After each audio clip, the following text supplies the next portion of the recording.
Hello, everyone. Now, last year I was at a clinic and I was seeing this 2-year-old girl who was really feisty. And she's one of those who she knows what she wants. She wanted to be just like every other little girl. Her name was Poppy.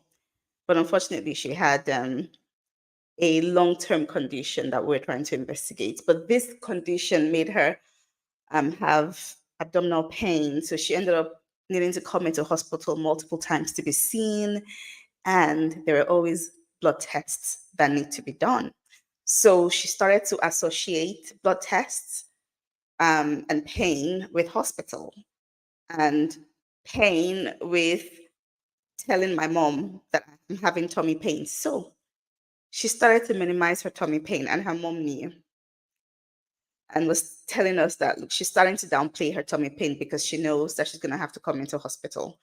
So we're doing all we can, all we could to let her experience in hospital not be as traumatic, because this would have a lasting impact, especially for kids that need to keep coming again and again, right?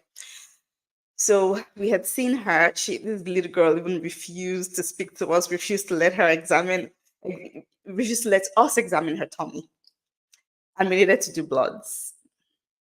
So the nurses had tried and had failed, and had come to say, "AB, I'm really sorry, I couldn't get the bloods. You have to do it."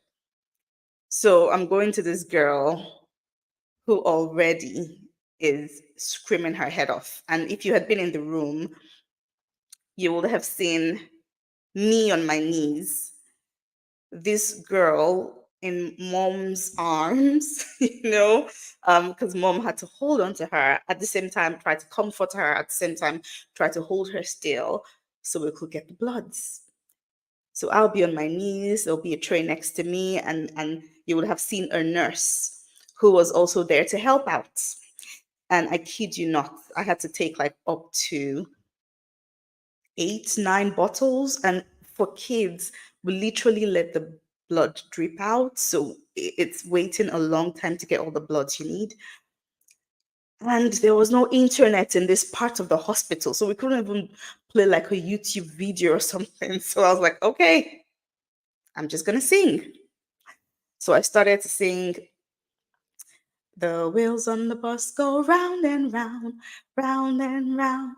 And this girl was screaming her head off. And I'm getting the needle out, and she's looking at this needle. What to me probably looked like a really tiny needle, but to her, I'm sure it looked like a javelin that I was going to, stab her hand with. So she's screaming her head off, and I'm singing, "The wheels on the bus go round and round." And I get the needle in, and then we start waiting for the blood to drip out. Round and round, the wheels on the bus go round and I kept going and I kept going. I got the nurses to join me. Mom too joined in and started to sing. And then at some point, the loudness of her voice started to come down just a little bit.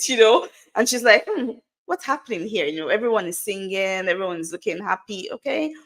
And the stress level started to go down a little bit. And then I changed to "Twinkle, twinkle, little star, how I wonder what you are." And mom was like, that's her favorite. So I was like, really? Okay, let's keep going. Up above the world so high. And I kept going, and I didn't quit, and I kept going. And finally, I was waiting, hoping that she will join in and actually stop crying. So I started to pause. "Twinkle, twinkle, little," and I will wait. And the volume and stress in the room was just going down. And I kept going. Even though she didn't join me, she didn't actually say start, I kept going. But every time I get to "Twinkle, twinkle, little," I will hold and wait for her. And finally, I got a star. How I wonder what you are. And she started to sing with us. Now, we finished the Bloods, and this girl who was terrified was literally skipping out of the room. And mom turned to look at us with this look of joy on our face, on her face, you know? And that story has stayed with me. And I think about it over and over again. And then I actually started to pull some analogies to life, you know, and to being persistent. Because I could have started and quit because she just wouldn't stop crying. She just wouldn't calm down, you know. I could have done that, but I kept going. And I even got my colleagues to join in, right? And her mom decided to also join in because we kept going. And because we kept going, we landed finally on a common point, a song that she loved. Why am I telling this story? Are you in a workplace, your family? Are you working with a group of people, your choir? Are you working with a group of people and there is something that you should be doing um, that's not being done, and you are aware and you're wishing that you could change the culture?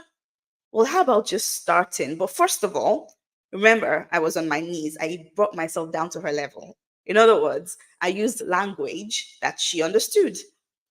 So get down to the level of the people that you're hoping to influence, right? And start doing this. Start doing this. And if you're like a leader in the choir or you're a leader in the group, get your key people to join in, just the way the nurses joined in, right?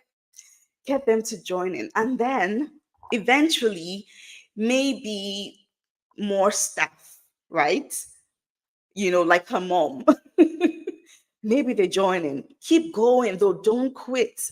Because it'll get to a point where people just begin to see the value of what you are doing. And it just grows and grows and grows.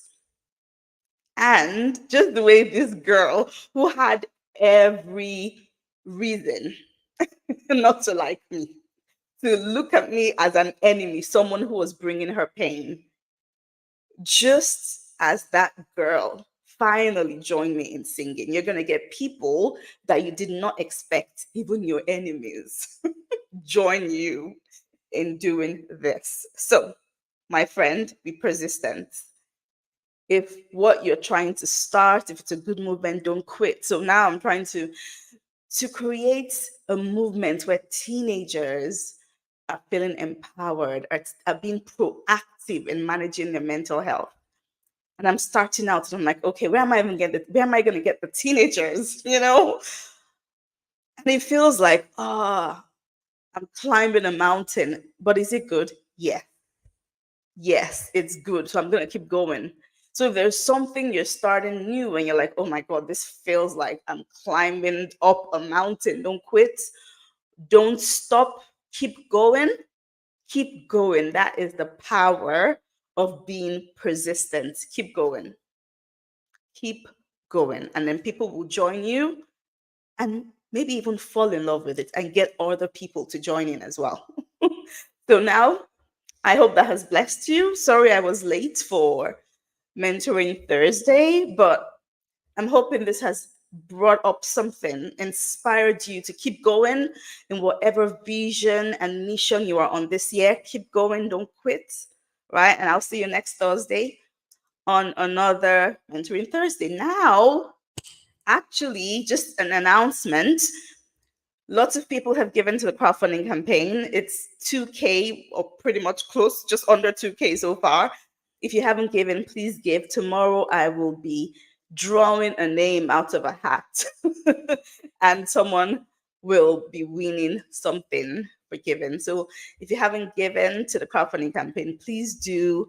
And please share what's been out so far. The first episode is out.